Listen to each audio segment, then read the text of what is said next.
Oh shit. It's Tariq and Raina's birthday. And that's how the episode starts off. Yeah, this is going to be one hell of a mid-season finale.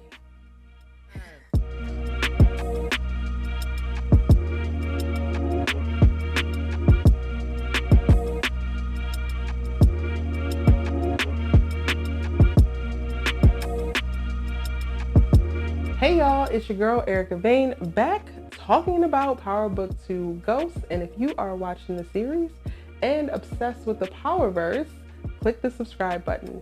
Be sure to share all of your power theories, comments, and questions down below. The episode opens with Tasha, Big Mama, and Gas celebrating Tariq's birthday when suddenly Raina appears. That is the dead giveaway that something is wrong because Raina is definitely dead. But it's awesome to see the actress again. Hey girl, hey! The moment is short-lived as we learn that it's just Tasha dreaming from herself. Yes, sis is going to need to get used to this because it don't seem like she's getting out of there anytime soon. Sax is still scrambling to make this prosecution work. And he goes to Tameika pleading for her not to say anything about him being at truth the night of St. Patrick's murder. She has been subpoenaed by Davis, and if she tells, it's over for him. Last episode, Monet started with schooling Tariq, and in this episode, she's imparting her manipulative wisdom on Diana, prepping her for how she's going to be able to play men, specifically Tariq.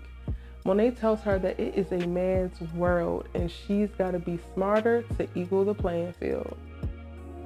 She's schooling Diana on how to take control and have men depending on her and not just wanting to sleep with her. As they are talking, Ramirez stops by and Monet shows Diana a demonstration. Straight savage. As Ramirez makes his abrupt exit, Kane and Tariq peep it.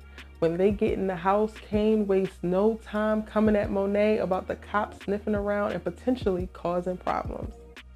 He knows they fucking. I can understand why he's bad. But Monet is unbothered by Kane's temper tantrum and gets to address the business she summoned Tariq for, telling Tariq that she found the painting that Drew came back home with from Tariq's arts class. And she wants to know who the person in the drawing is. But like a smart little kingpin in the making, he lies. He has to hedge his bets because he doesn't know who to bank his loyalty with. And right now, he ain't ratting on nobody, including Drew. Not for nothing, they have been having Tariq run all over the place. Every time you see dude, he is running or late somewhere. Monet summons him to the house to get answers about Drew, and then he has to leave there because Sax summons him back into the city to complain about Tameika being subpoenaed. Dude is 17 and these dudes got him running around NYC like he don't have class, he don't have a drug organization to keep running, he don't have a mama rotting in jail. Like he got things to do. At first Tariq is cool with Tameika testifying until Sax reveals that he told Tameika about being at truth. And now he is placed in it because Sax goes down for being in truth that night. He will have to speak on Tariq being in truth that night. This is a huge problem that Tasha has no idea about, and she takes the opportunity to lose it because she has also been withholding information about how Tameika has figured out that Tariq was a ghost shooter. Tariq's first thought is to kill Tameika. Lil Ghost is with the shits, but Tasha backs him down for now. Sax is trying to get his niece Riley to spy on Tariq so he can prove that Tasha's legal team is being funded with dirty money, and they meet to discuss. In that one conversation, we learn so much. Like, Riley is about that life. Riley's a freaky little free-spirited thing. And she actually has a way to get close to Tariq because she is now dating Brayden. Sax tells her not to talk to Tariq and to just observe and report back. But you know that girl don't follow directions. Remember when I said that Tariq was always late? Yep, he's late to class again. And Jabari tells Tariq that he knows that his family is going through a lot, but his behavior poorly reflects upon black men on campus, and he's responsible for Tariq. Tariq takes that opportunity to tell him to mind his damn business and stop acting like his daddy. I mean, both men are right, so I'm gonna just say that. Tasha tells Davis not to put Tameika on the stand, and he puts his foot down because at the end of the day, he is all about the win and could care less about whatever reason Tasha has to want him to pull back now. In a meetup with Drew, we learned that Monet was testing Tariq with a question about him and Drew in their art class. Drew reveals that everybody knows that he's gay, and before dipping, he reminds Tariq that he needs to be loyal to himself, which seems like the most important statement of the entire episode. A storm is brewing. I thought Brayden was simple as hell, but when Riley is pressing too hard about getting information about Tariq, he's forced to check her, and I love it. We finally get to see Jabari doing something other than breathing down Tariq's neck or fucking and fighting with Carrie. In this moment, he meets up with his book agent and is shut down with his current manuscript.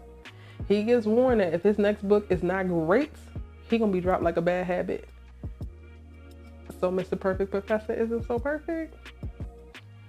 Who would have thought? After dropping off his newly updated 25-page paper to Jabari, a punishment for being late to class earlier, Tariq gets a call from Tasha explaining that Tameika has to testify and that's the only way that she can come home. This conversation is truly beautiful and nuanced in that we see Tariq decide that he is with that and will take whatever comes from the truth coming out. He wants to bring Tasha home and he is willing to sacrifice himself to do it. But of course, Miss Getting Her Own Way Green does not want that. She tells Tariq to go and convince Tameika not to take the stand, meaning now it's okay to kill her. Like a good son, he goes over to Tameika's house, but is interrupted by Davis, who, even though he wants to still go through with the testimony, is trying to figure out with Tameika why Tasha would not want her to testify. This literally saves her life. Tariq is this close to putting a cap in her ass. Running off, Tariq ends up back on campus at his surprise birthday party planned by none other than Brayden. Shout out to 50 Cent for having a Pop Smoke play at Tariq's party.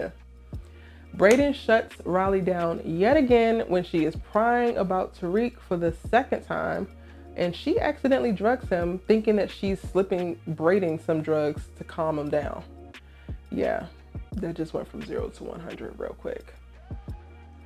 The party turns out to be quite the scene because not only does Tariq get drugged, but Drew gets snubbed by his art student obsession, and Diana gets sidelined by Tariq for Lauren. The episode cannot end before we see what Jabari is going to do next. Yep, that's plagiarize Tariq's beautifully written paper for his new manuscript. Dude is pathetic. This shit is sad. The most ridiculous of ridiculous plot twists ever is when Zeke meets up with Carrie at a restaurant and they end up having sex in the bathroom. Sis, you just read Jabari fulfilled for fucking students and here you go. Plus, Zeke is dumb. Girl, what is you doing? The most awkward moment of the episode is when Diana and Lauren meet. I forgot to mention that. Child, the ghetto. After Tariq is fully feeling the effects of the pills slipped into his drink, Riley sneaks into the room and breaks into his phone. She didn't mean to drug him, but it actually helped her get a bit further. So she low-key accidentally is a really great investigator. She turns Tariq's GPS on, shares that information with her phone, and then forwards it over to Sax. And with that information, he is able to follow a drugged Tariq to Ghost's gravesite where he confesses to killing him, and he catches it on tape. The episode ends with Brayden's brother finding their stash and taking it. Sax shows Davis the video of Tariq's confession, and all about the win, Davis agrees to partner up with Sax to put Tariq away and get Tasha out of jail.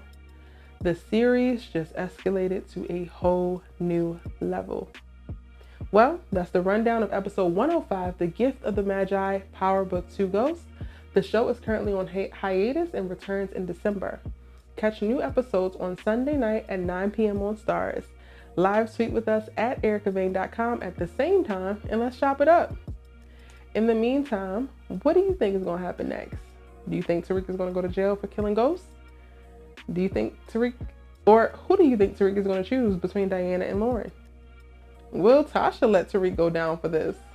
Let me know all of this and more in the comment section down below. And if you still want to talk about Powerbook 2, watch episode 4's recap here, or watch the Diana Tejada character breakdown right here. I know you've already subscribed, but for a few of you who haven't, click that subscribe button. Go ahead and that thumbs up, give me a like, and you don't want to miss a recap video every Monday. On Tuesday, Wednesdays, and Thursdays, we follow up with Powerbook story, character breakdowns, and you don't want to miss those either. Share this with your friends, and I'll see you in the next one. Bye.